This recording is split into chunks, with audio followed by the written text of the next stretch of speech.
There are 90 countries in the world that have populations of less than 2 million. When you consider that the city of Orlando, the city of Vancouver, the city of Birmingham in the UK, they all have 1 million people there. And there are 90 countries that have smaller populations than that.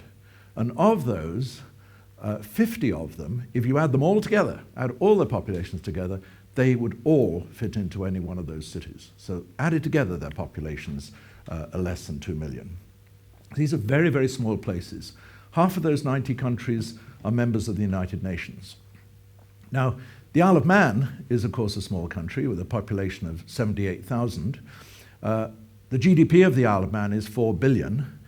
Now, if the Isle of Man was a person, it would be 19th on the rich list of the richest people in the UK.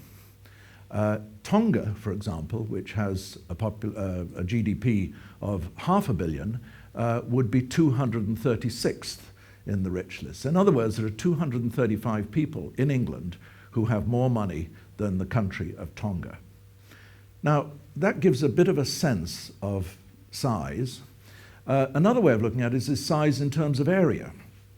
Now, the Isle of Man is 227 square miles landmass, but take a country like the Federated States of Micronesia, almost the same landmass. It's about 260 square miles, but they're islands spread over an area of ocean of 1 million square miles. Let's just look at 3 other countries. Micronesia, Tonga, we've already mentioned, and then Grenada in the Caribbean. These all have populations of about 100,000, a little bit larger than the Isle of Man. Now, that's, again, comparing it with places that's about the same as the population of Cambridge, Massachusetts, or Wigan in Lancashire in the UK. Now, just think about what the town council of Wigan or the town council or the city council of Cambridge, Massachusetts have to do for their people. Well, they have to run a police force, they have to run a bus service, they have to make sure that people get clean water and sanitation, they have to make sure the roads are repaired, and a range of things like that, making sure the schools are running and so on, although they get help from central government in a number of those areas. Compare that, same size, same population, with Grenada, Tonga, and the Federated States of Micronesia, or the Isle of Man. But the Isle of Man is a wealthy small country, so it is in a better position. But all of those other countries, they're all sovereign states, so they are members of the United Nations. They have to have ministries. Tonga has 16 government ministries, including a Ministry of Finance, Ministry of Foreign Affairs. Tonga also has a central bank. It also has a judiciary, all of the trappings of an entire country. Now, when you consider that, you say, well, what's wrong with that? Well, the problem is, a place like the Isle of Man has very well-educated people. We're right next to the UK. We have a per capita income which is a little bit better than the UK. People can go to the UK to get further education and so on. So we have, in the Isle of Man, a very, very well-qualified group of people who are running the civil servants and acting as politicians. These smaller countries, they also have challenges of remoteness. Now just imagine if you're in the government of Micronesia and you have to deliver public services to 607 islands spread over 100 square miles. Very difficult to do that. It's a lot easier to do these things just within the city confines, as these cities I mentioned have. So that's a really, very, very big challenge for these countries, is their remoteness. Take Samoa, for example. In 2009, the autumn of 2009, Samoa had an earthquake, a pretty devastating earthquake. They obviously needed help from outside. So the US was able to deploy aircraft from Hawaii to go to help them, but it's a 6-hour flight from Hawaii to Samoa. It's 3.5 hours from New Zealand. The flight from Hawaii only goes once a week normally. Of course, these were military planes that were going in to help. Take the Caribbean. When Florida has a hurricane, they batten down the hatches and they go to the middle of the state. Well, these Caribbean islands are for the main part too small. They don't have a middle of the state. and they don't have any hatches to batten down because they're too poor. Because that's one of the issues, that small countries tend to be quite poor for the main part. Most of the countries, as I mentioned, tend to be very poor. Being so small, their economies cannot benefit from scale. The economies of scale which help big countries with agriculture, manufacturing, wide range of activities in a large economy where the economies of scale make it all worthwhile. Not only do they not have the economies of scale, but they also takes a long time to ship things to and from where they are. So a few years ago, many of these small countries concluded that they could take advantage of their sovereign state or their independent state, depending on whether they're sovereign nations or whether they're related to a larger country, but with the freedom to make their own taxes. They decided some 20, 30 years ago they could really take advantage of the fact that they could charge much less in taxes than anybody else for their citizens. And that would also attract other people to bring their money in there. Now, that looked okay at the time, but after a bit, the big countries started to figure that we really don't like this very much because we ought to be collecting those taxes. We don't really want these little countries to be taking advantage of us. And of course, that was one of the things that small countries could do very well. They could run a financial center because it required they could import some smart people, although they needed a lot more than they could import. So some of these financial centers were not run that well. But after a bit, a lot of countries started ganging up on them on the basis of tax, and particularly relating to secrecy. Now, one of the things is if you're a tax haven and people are putting their money in your jurisdiction in order to keep it away from the taxmen in the big countries they come from, inevitably you need secrecy, which we'd seen for many years in places like Switzerland and Luxembourg. But all these small countries had secrecy. The problem with that is that when you've got secrecy, you're also going to have dirty money going in there.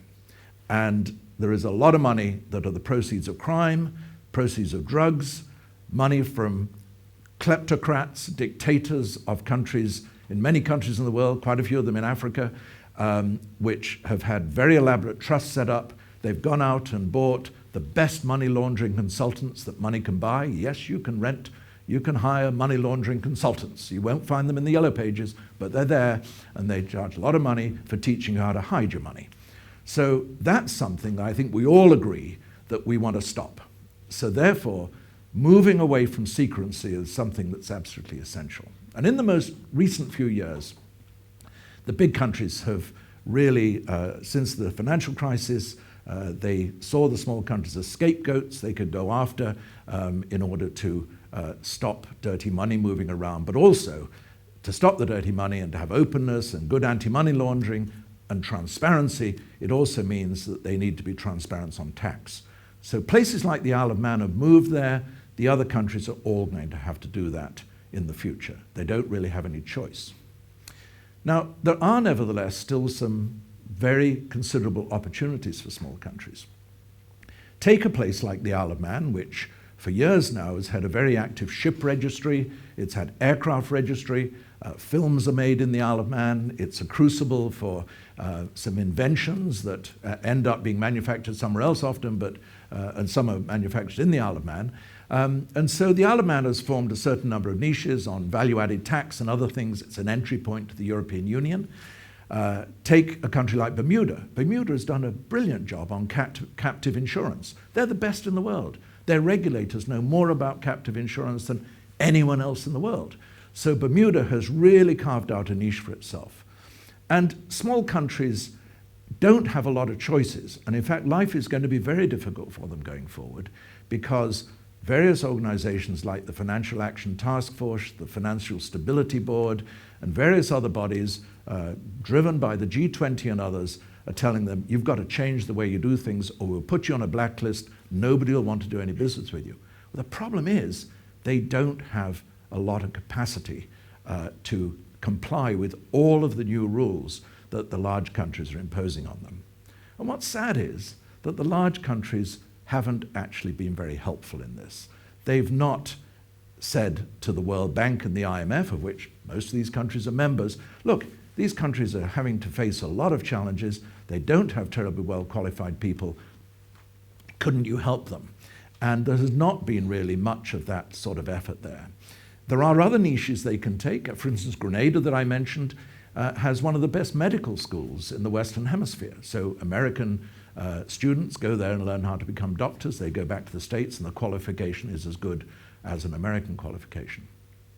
So in order to respond to this challenge of the lack of capacity, human capacity, to do everything these countries need to do to run their economies properly and also to make sure they comply on all of these financial rules which the international bodies are imposing on them, the Isle of Man stepped up to the plate and came up with the idea that if you could actually teach the top officials of these small countries how to run the financial side of their economies better, you could actually help them to have a much, much better future. And so for the last 6 years, every year for the last 6 years, 24 very senior officials, deputy central bank governors, permanent secretaries of finance, people like this, heads of regulatory bodies from very small countries, usually 8 in the Pacific, 8 in the Caribbean, and 8 from the Indian Ocean and Africa, roughly that spread. Happy to say, generally more women than men, interestingly, in those senior positions, have come to the Isle of Man for a week, and then they've gone to Oxford for a week, and bringing in the very best professors in the world from Oxford, Harvard, and very, very great practitioners from the best experts on all of these issues available. The Isle of Man has hosted this extraordinary small countries financial management program for the last 6 years. Now, the Isle of Man government saw the value of this, even though things are quite tight in the Isle of Man during these years. The Isle of Man said, we'll put up £300,000 a year to pay for this.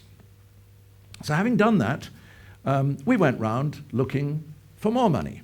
Now, in fact, the World Bank and the IMF, although they hadn't really thought of it until then, they were very enthusiastic, actually gave us some money. The Commonwealth Secretariat gave us some money.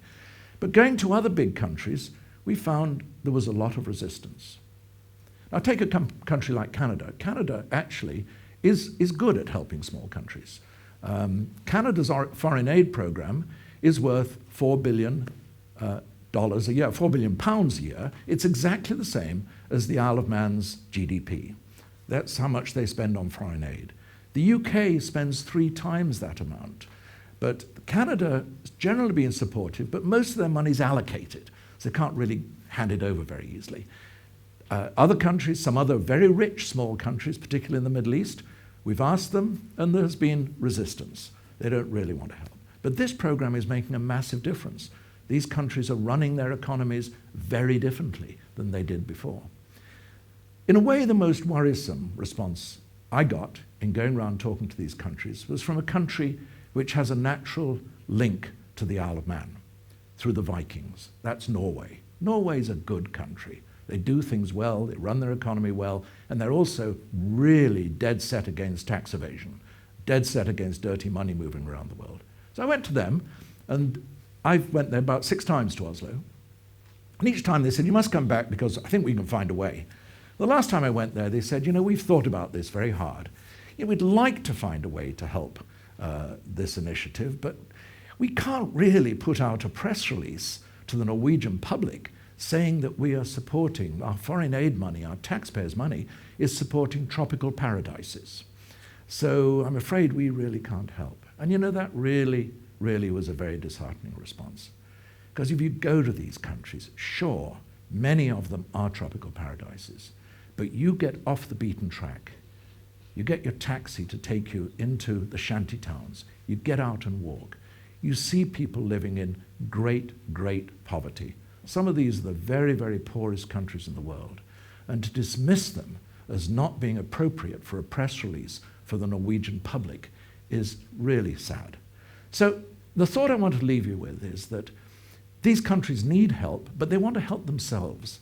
They want to have a place at the table because they recognize they don't have a place at the table, they will be what's on the table being eaten by the big countries.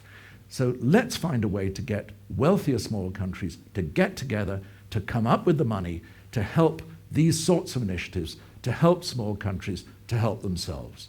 They want to help themselves, they need our help. Thank you.